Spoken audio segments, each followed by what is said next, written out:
வணக்கம் மக்களே. இந்த உடம்பு பல்வேறு உறுப்புகளால் கட்டமைக்கப்பட்ட ஒரு இயந்திரம் மாதிரி. இதுல இருக்கிற ஒவ்வொரு உறுப்புகளும் தன்னோட பணிய சிறப்பா செய்றதுனால தான், அந்த உடம்புக்குள்ள உயிரானது ரொம்ப நிம்மதியா பிரயாணம் பண்ணிக்கிட்டு இருக்கு. அப்படி இல்லாம, இந்த ஒவ்வொரு உறுப்புகளும் போட்டி போட்டு, பொறாமப்பட்டு, நீயா நானான்னு நடந்துக்கிட்டா என்ன ஆகும்? அப்படிங்கிறத பத்தி தான் ஒரு குட்டி கதை.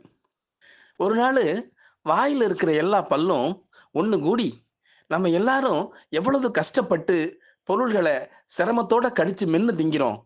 ஆனா, நாக்குக்கு ஒரு உழைப்பும் இல்ல. சுவைச்சு நல்லா சாப்பிடுறத தவிர வேற என்ன செய்யுது? அது மட்டும் இல்ல. நாம பெரும்பான்மையானவர்கள் 32 பேர் இருக்கோம். ஆனா, நாக்கு சிறுபான்மை. ஒரே ஒரு ஆளு தான். அதனால நாம நம்மோட வலிமைய காட்டுறதுக்காக ஒண்ணு பண்ணணும். நாக்க கடிச்சு புண்ணாக்கிருவோம்.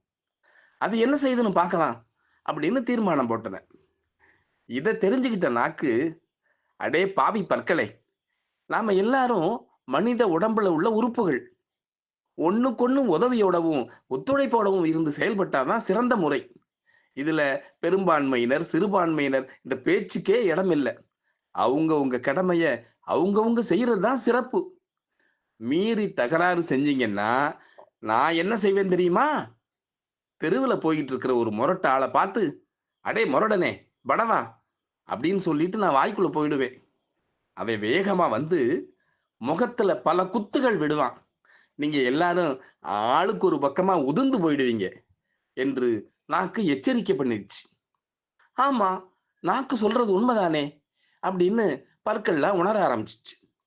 ஒருத்தருக்கொருத்தர் உதவியோடவும், ஒத்துழைப்போடவும் இல்லன்னா இந்த உலகத்துல வாழவே முடியாதுன்னு புரிஞ்சுக்கிருச்சு. இந்த கதை உங்களுக்கு பிடிச்சிருக்கும் தானே? இன்னொரு நாள் இன்னொரு கதையோடு சந்திப்போம். அதுவரைக்கும் அன்புடன் காசாவயல் கண்ணன்.